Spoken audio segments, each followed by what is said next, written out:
అమ్మా అర్థం కాలేదు.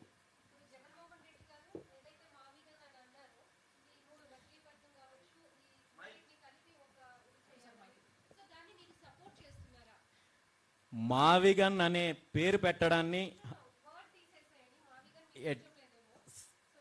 సపోర్ట్ చేయడం లేదు, కానీ ఈ అంశానికి సంబంధించి చర్చ జరిగితే బాగుంటుంది అనేది మాత్రం నా అభిప్రాయం. ఎందుకంటే మచిలీపట్నం పోర్టు ఒక రాజధానికి పోర్టు అనుబంధంగా ఉంటే అనేక రకాలుగా ఉపయోగకరంగా ఉంటుంది. అదేవిధంగా పరిధిని విస్తరించడం ద్వారా ఇక్కడ అమరావతిలో నిర్మాణానికి ఏదైతే ఖర్చు ఎక్కువ అవుతోంది, 10 రెట్లు ఎక్కువ అవుతోంది అని అంటున్నారో దాన్ని బయట ప్రాంతానికి విస్తరించడం ద్వారా అది మంచి జరుగుతుందనే దానిపైన చర్చ జరగాలని కోరుకుంటున్నాను. రామచంద్రరావు గారు,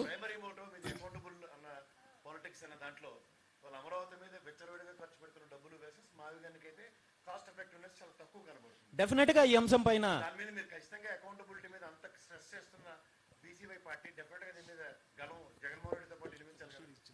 ఖచ్చితంగా భవిష్యత్తులో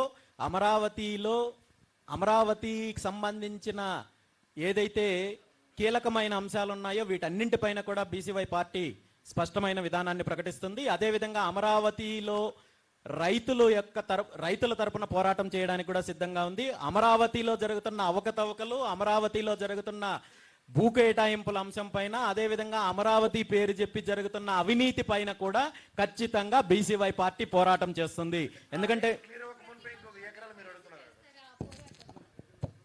అన్నా అమరావతిలో ల్యాండ్ అంబిగ్యూటీ రైతులకు రావాల్సింది ఇంకా కాకుండానే మీరు ఇంకో 1000 ఎకరాలు బీసీలకు అడుగుతున్నారంటే ఇంకో ప్రాబ్లం యాడ్ చేస్తున్నట్టు. ఇది ప్రాబ్లం కాదన్నా, ఖచ్చితంగా ప్రభుత్వం యొక్క బాధ్యత. ఎందుకంటే స్పెసిఫిక్ గా ల్యాండ్ రైతులకు ఇవ్వాల్సింది ఇచ్చేసిన తర్వాత మిగిలిన ల్యాండ్ లో మీరు బీసీకి అడిగితే ఎవరికి అంబిగ్యూటీ ఉండదు. రైతులకు ఇవ్వాల్సింది ఇవ్వడంతో పాటు రైతులకు న్యాయం జరిగిన తర్వాత ప్రభుత్వానికి సంబంధించిన భవనాలు, ఇన్ఫ్రాస్ట్రక్చర్ నిర్మాణం తర్వాత ప్రైవేట్ కేటాయింపులు ఏవైతే ఉన్నాయో ఈ ప్రైవేట్ కేటాయింపుల్లో బీసీలకు, బీసీ ఇండస్ట్రియలిస్టులకు, బీసీ ఇన్వెస్టర్స్కు న్యాయం జరగాలనేది మా డిమాండ్. అందులో మామూలుగా అయితే 50% అడగాలనేది చాలా మంది చెప్తున్నారు. నేను అడుగుతున్నది కనీసం 1000 ఎకరాలు కేటాయించండి అంటున్నాం. 1,00,000 ఎకరాల్లో 1000 ఎకరాలు అనేది కేవలం 1% మాత్రమే అన్న. 100% ఈ రోజు బీసీ ఇన్వెస్టర్స్ కు, బీసీ ఎవరైతే ఇండస్ట్రీస్ తీసుకురావాలనుకుంటున్నారో లేదంటే పెట్టుబడులు పెట్టాలనుకుంటున్నారో వాళ్ళకి ఈ రోజు కేటాయింపులు జరగకపోతే గతంలో హైదరాబాద్ లో జరిగిన అన్యాయమే అమరావతిలో కూడా జరుగుతుంది. కాబట్టి ఈ అంశం పైన డిమాండ్ చేస్తున్నాము, పోరాటం చేస్తున్నాము.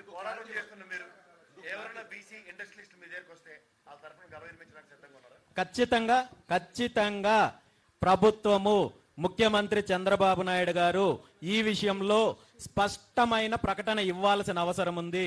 రాజధాని అంటే వాళ్ళ కుటుంబానికి సంబంధించిందో లేదంటే వాళ్ళ కోటరీకి సంబంధించిన అంశం కాదు. మీరు ఈ మధ్య గమనించినట్టయితే సాక్షాత్తు ఢిల్లీలో పార్లమెంట్ భవన్లో వాళ్ళకు సంబంధించిన సామాజిక వర్గానికి సంబంధించిన ఒక ఎంపీ మాట్లాడుతూ ఇది అమరావతి కాదు కమరావతి అనే అంశము వీళ్ళే మాట్లాడుతున్నారు. అది కాదు అని నిరూపించాల్సిన బాధ్యత ముఖ్యమంత్రి చంద్రబాబు నాయుడు గారికి ఉంది. రామచంద్రరావు గారు, ఈ కార్యక్రమం ప్రారంభం నుంచి కూడా